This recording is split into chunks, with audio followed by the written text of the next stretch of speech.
I want to talk about time machines and if it's actually possible to make a time machine, which is sounds very preposterous, and but that's not something impossible. The Sufi master said that there is nothing impossible in the world. Everything is possible, and I want to go over some ideas of how scientists develop very exotic devices, like develop nuke bombs or UFOs. They develop anti-gravity systems. Um, how it happens? There is a bunch of stages that it goes around, and it then culminates into a project or several little projects that then become something very exotic, becomes a cyclotron or um, or a time machine. It can happen. Well, in the movie Time Machine, H.G. Wells, you see that this physics professor, he does all the work, the theoretical work. You see him by his blackboard, and he does all the machine development, and then he goes into. In fact, this movie, even though it's a fantasy, it kind of like plan-wise, project plan-wise, it goes through the stages of something that's very exotic. And then also in the movie, he's trying to save his girlfriend. He had a very nice looking girlfriend, kind of looked like my college sweetheart. Think I don't think I could save my ill-fated romance, even if I had a time machine and I went back there and uh, I don't think. Well, she really intimidated me. She's so pretty, and uh, yeah. I don't think Time Machine would save me, but in the H.G. Wells book, the Time Machine didn't save his romance. She died, or there is this uh, tendency to say that there is a hand of fate. Well, this concept, the hand of fate, it exists in Islamic theology. They call it in Islamic parlance, they call it qaza و qadar. Qaza means something happened by chance, and qadar means something that happened because of destiny. So in the movie, there were a lot of different chances or scenarios where she would die in that night. There was different ways that he could try to save her, but then there was the qadar, the destiny, that her time had come to an end and she would die. If she didn't die this way, she would die in another way. I don't know. And then this brings out to the discussion of if two copies of a person can exist in different times. I'm going to deal with the philosophical aspect of this a little bit before I go into if there is actually possible to make a time machine. Well, I think that I don't know completely. I think that it, our reality, this is the word physicists use to describe instances of reality. Say, for example, you're watching a movie. Imagine the world is a movie, and this movie goes through frames. There is one frame, then at 1/30th or 1/50th of the second later, then there is another frame comes in. Then after that, there is yet another frame, and then when you look at these frames, you there really isn't any kind of motion or anything happening. It's just that you're seeing sequences of frames. Well, in physical world, there is sequences of reality that emerge. They call this every frame is one Planck time, then another Planck time, exceedingly short time. There is another frame, then there is another frame, and also space itself is granular, which means that every Planck length, a very small length, is really like an atom or a frame, and then next one is another frame, and so on. So what we are actually seeing, the reality that we have, is really, say, a person or a mouse is a collection of frames. So this frame can be like Planck length and Planck time. That's that's that's happening or existing in this frame. Then the mouse is regenerated by underlying reality, underlying quantum computer, that's the universe, in another frame, and then another frame, something like that, right? And well, if you think about that, if you think that the reality that we have is simply a simulation in the mind of the universe, the pretty woman called universe, she, every Planck time, she creates this person, and next Planck time is another person, but really looks like very much like this first one, something like that. And the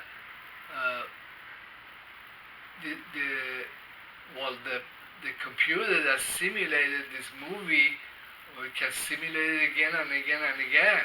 There's no limitations. It's up to the computer. It's up to the. But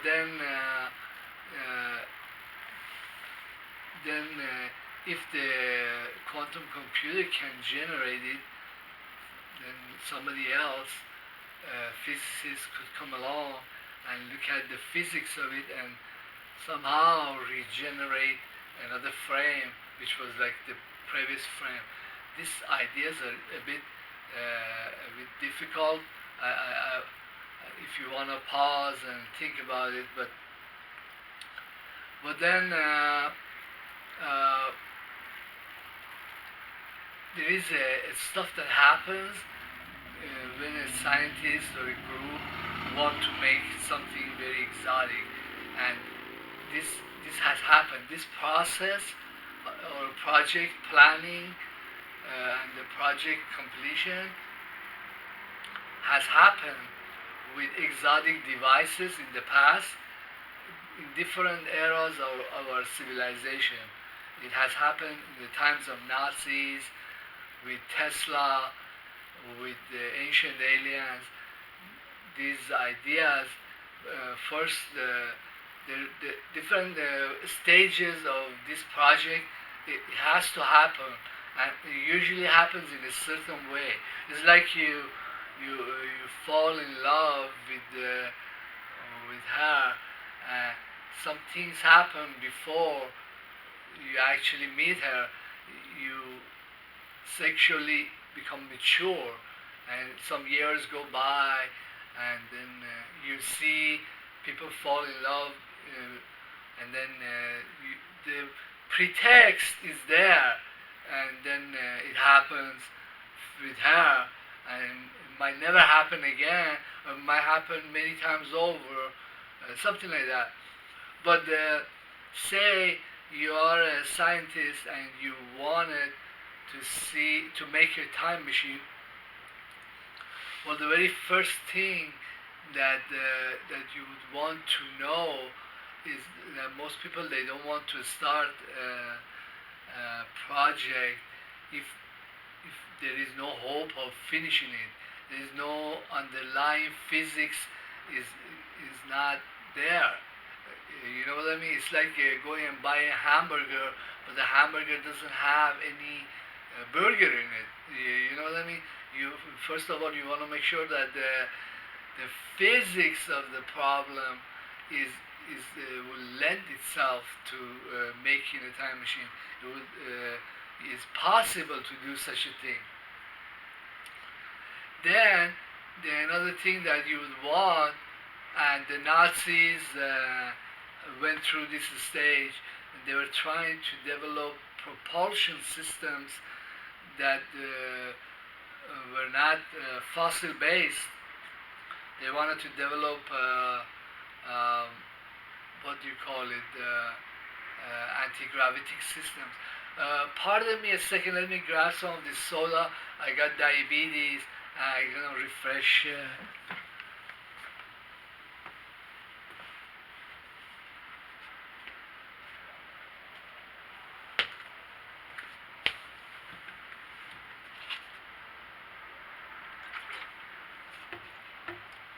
And they were trying to develop these systems, and also there were reasons for wanting this system because they were Nazis and they wanted to wage war on the British Empire.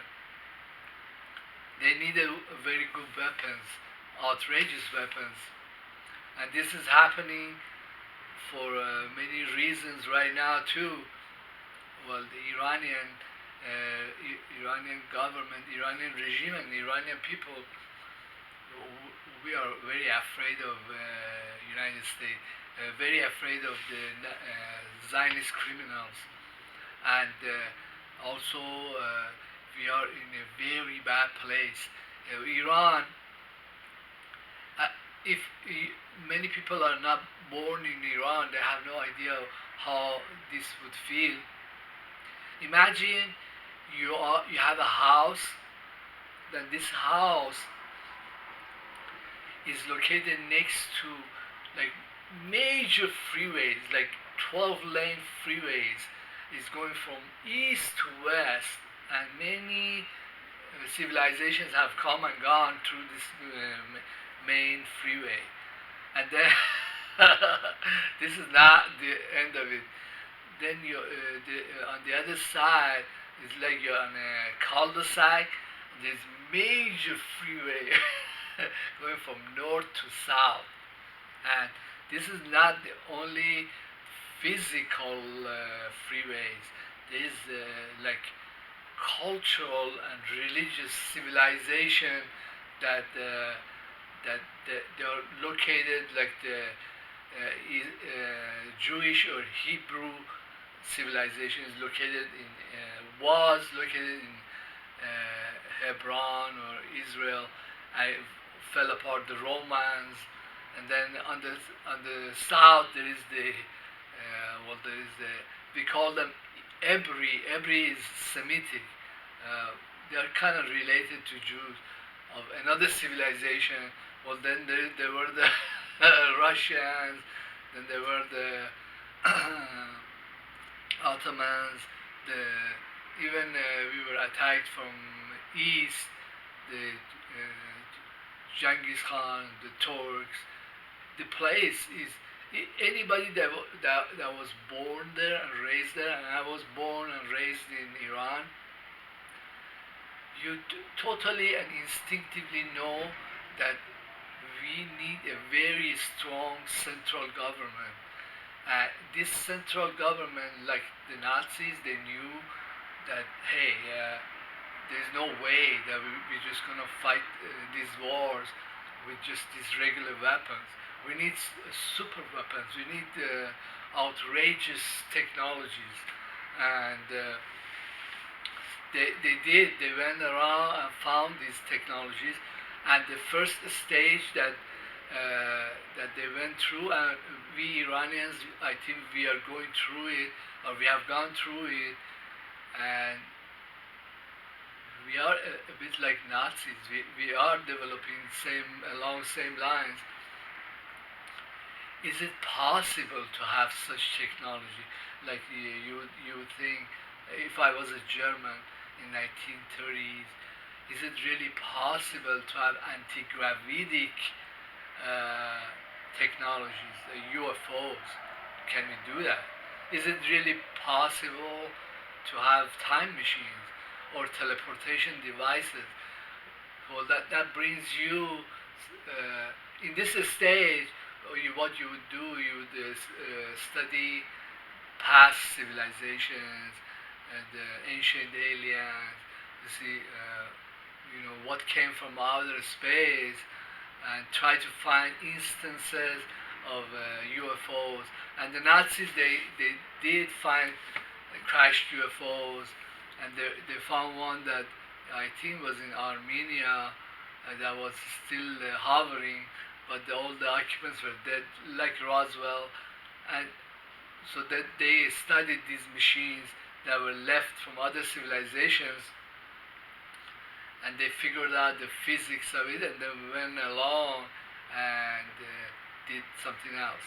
Well, looking back on instances in our current history that there has been time travel, and people have said, "Hey, this is possible." You can get a clue of what mechanisms might have been involved in it. Well, one that two that I like is expedition of Admiral Byrd. That the fact that he went to North Pole, and then he was saying that, well, nobody believed him, that in the North Pole there is an area where uh, time it doesn't act right way. In fact, these UFOs are coming from Earth, but this is not the same Earth. This is the Earth in the future. But then that kind of brings you into another discussion of how this phenomena would happen and why it happened in the North Pole. When the North Pole, where this is the electromagnetic waves that are coming straight out of the Earth, which is itself a massive magnet. So this kind of gives you a clue that this thing, this time effect, has something to do with electromagnetism or waves, but very strong magnetic waves, very concentrated, very high Gauss field, something like that. Yeah, and this is a clue. Then there were developments which we none of us really were able to follow, because once different societies, their government or their military usually gets involved, they want to hide everything. So there was the Philadelphia experiment. It just kind of pops up out of nowhere, but in history somebody figured out, Tesla figured out, hey, if I have a very high energetic electromagnetic field, okay, in a given region, say in a little compartment or around the ship, this might do something that Admiral Byrd was saying in the North Pole. it might have time effects. And they constructed this machine, and well, they did get time effects. They said the ship disappeared. It appeared 200 miles away, stuff like that. But yet there is more underlying physics right there that's interesting. Oh, by the way, this video is time and name stamped, which means many of my ideas of physics I described to you, they are very novel, and they are actually, they might be discoveries in quantum physics. And you need to know my name is Hassan Sadr, and I'm a researcher. Uh, Today is December 10th, 2020, and right now it's really late at night, like 1 or 2 a.m. Anyhow, then uh, there were other developments. One of them had to do with the Higgs field. Okay, the universe is permeated by this Higgs field, and it has a particle, very very heavy particle, has 125 giga electron volt, which means that you cannot really see this particle unless you construct a very energetic cyclotron and break protons in a very high collision. Then this particle might get released and show up. But this Higgs Higgs particle, or God particle, it does something that really shapes the universe, and that's it gives mass to everything. It gives charge and mass. I don't know about the charge, but I know it gives mass to all the other particles, and it does it through particle interactions. Like one particle hits another particle, or emits a photon, and the other particle emits the photon back, and they do this and that. There's other signaling particles, and if a particle like neutrino is not doing that, neutrino has very little mass. It means it doesn't really interact with Higgs field, and it also has a little charge, if any. And so what happens with neutrino, that it can travel at the speed of light, okay? And it can go through the entire planet of Earth. It can go through entire suns or stars. I don't know if it can go through black hole, or it can go through the barrier and go outside of the outside of our universe, because our universe is the inside of a black hole. But say you were a very bright inventor like Tesla, and you created around a box, okay, or around the ship, this highly energetic, high frequency magnetic field.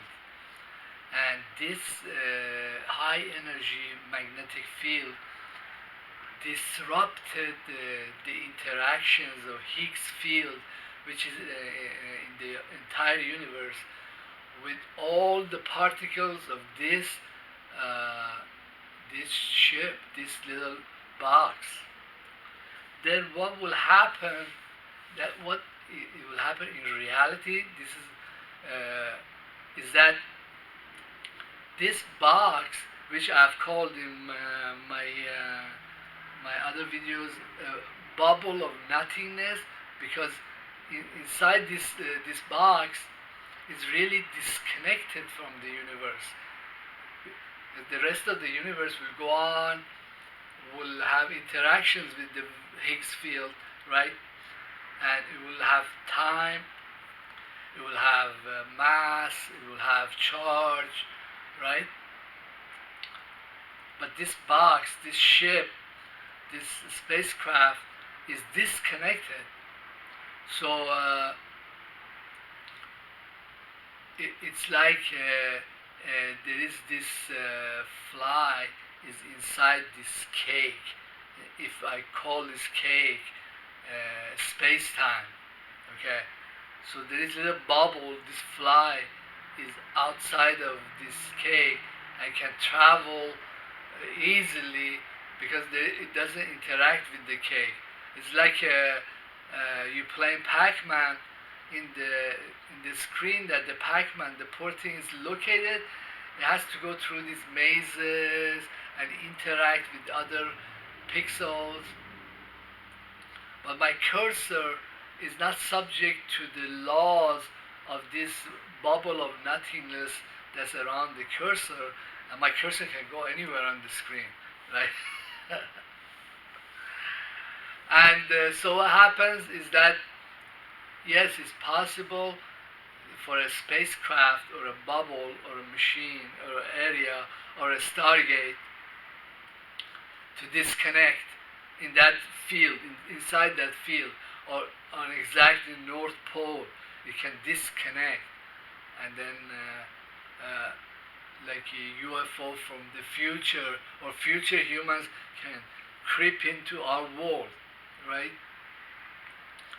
And this is what happened. But what happens in a civilization like the Nazis or the Americans? I'm sorry, let me get this thing.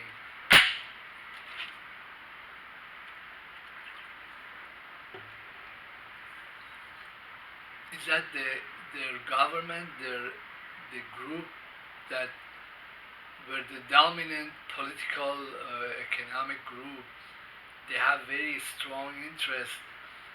They don't want this technology to fall out of their hands, and also they want to use it for their own ends. I think the Germans had the best foresight, and they used it in the most appropriate way or helped themselves. But the Americans, they do the same, and also it can be abused. And but uh, but when, let's say that inside this bubble of nothingness, inside this spacecraft, there is some controls, and the people inside, they can diminish this field.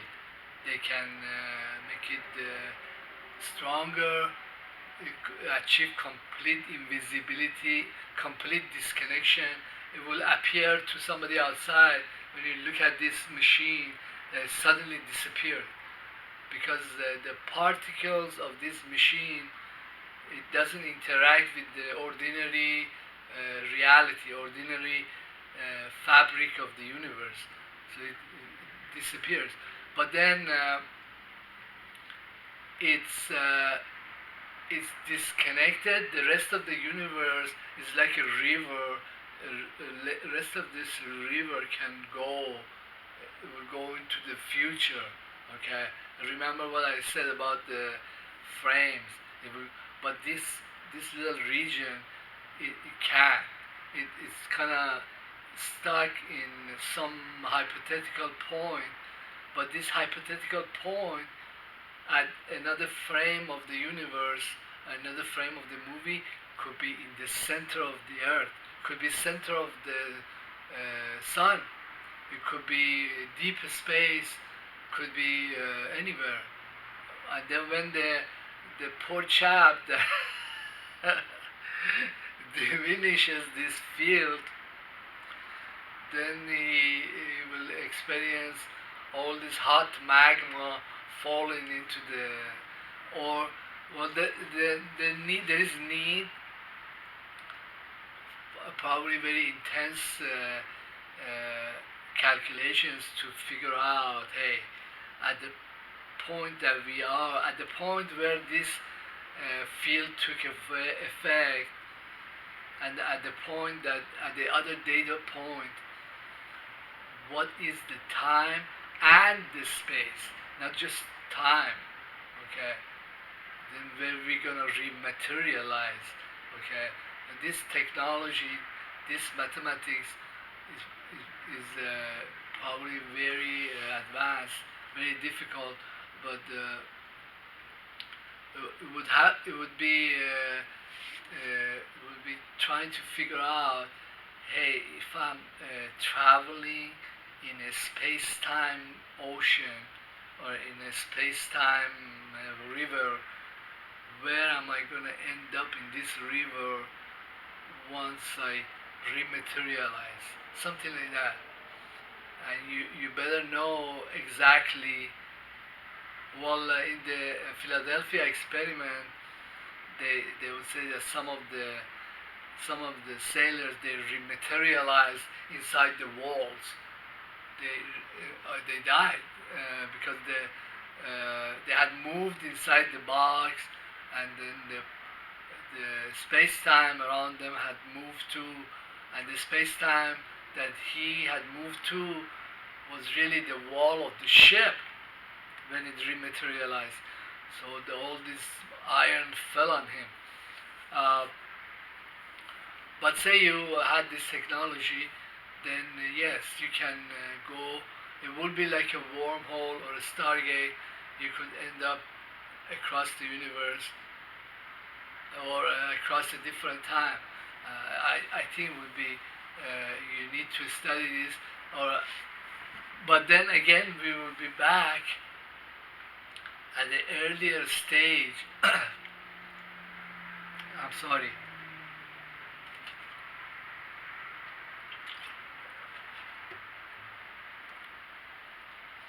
Of wanting to make sure, hey, is this possible? Did somebody else, another civilization or aliens, did they figure this out?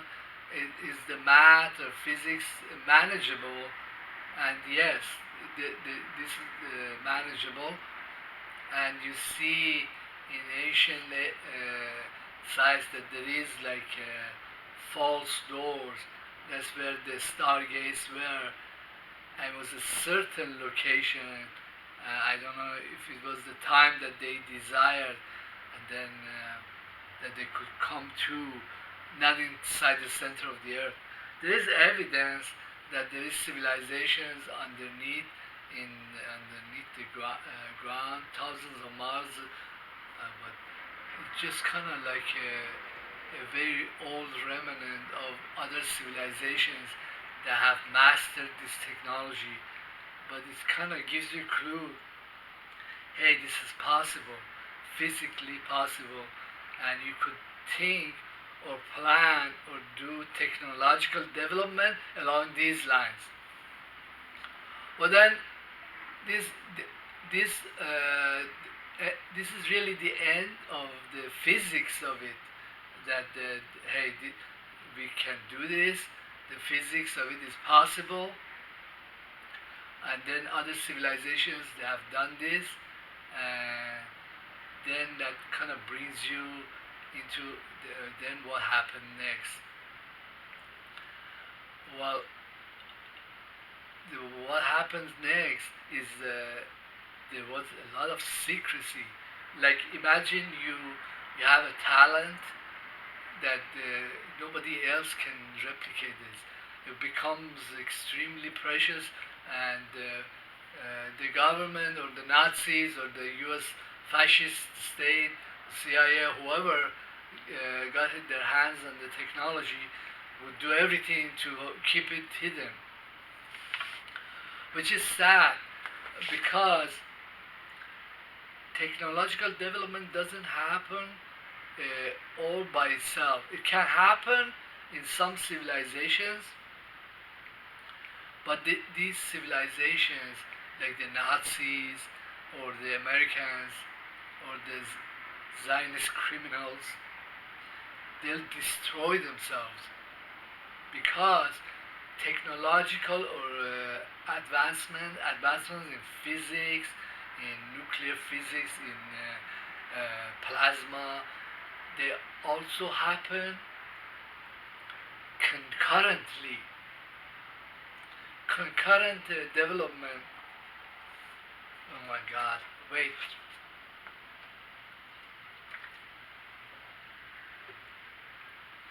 Happens because there is a spiritual development. There is like changes happen in your soul, in your way of thinking, your morals that that that are compatible with this technology. They're compatible with this physics. For example, I go to temple. In the temple, Sufi temple, they listen to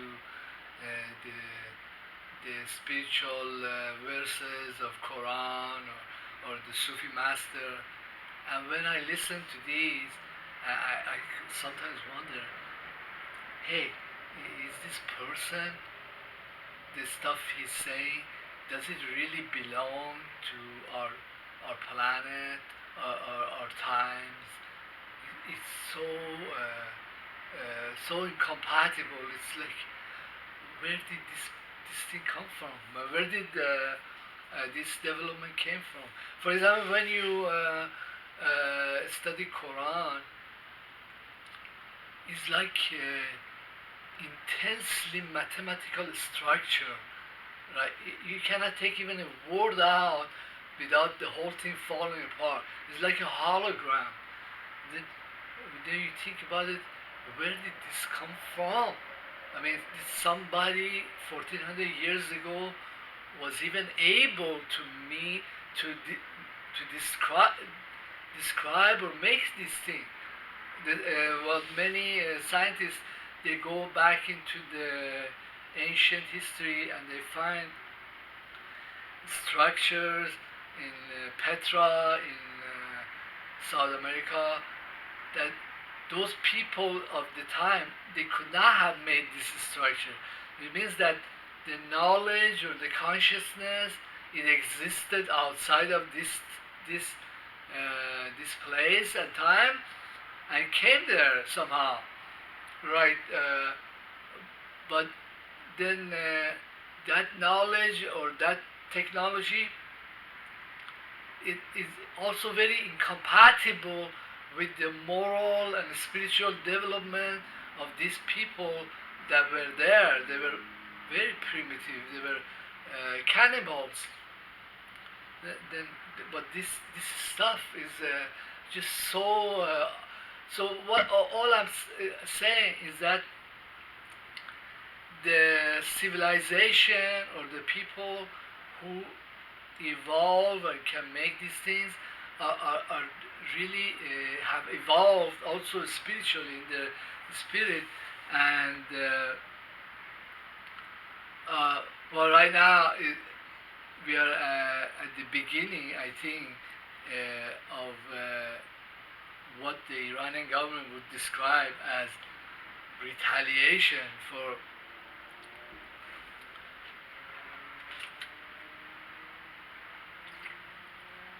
killing our scientists. He's the fifth one by the Zionist criminals.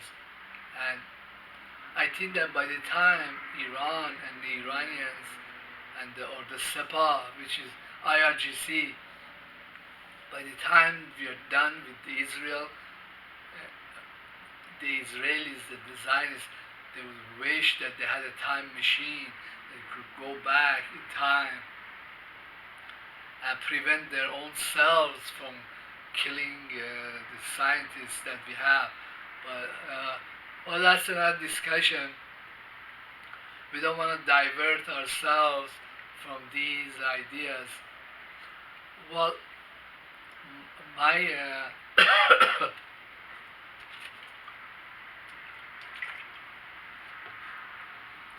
my videos and my lectures are totally research. You cannot find this stuff anywhere. You have to reinvent it if you want. So please subscribe, leave comments, and thank you for your patronage.